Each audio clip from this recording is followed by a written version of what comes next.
Alamin ang latest weather update ngayon dito sa Sir Aris Official Weather News Today.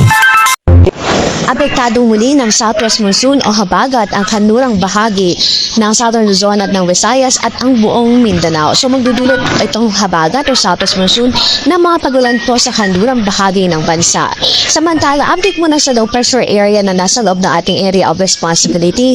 Huling nakita ang sentro po nito sa layong 705 kilometers silangan huyan ng Infanta, Quezon.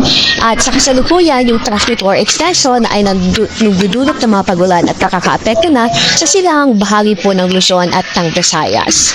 Sa latest na analysis po natin ay may medium chance pa rin itong mabuo bilang isang bagyo. Ibig sabihin, ang chance nitong mabuo ay after 24 hours pa o beyond the 24-hour period.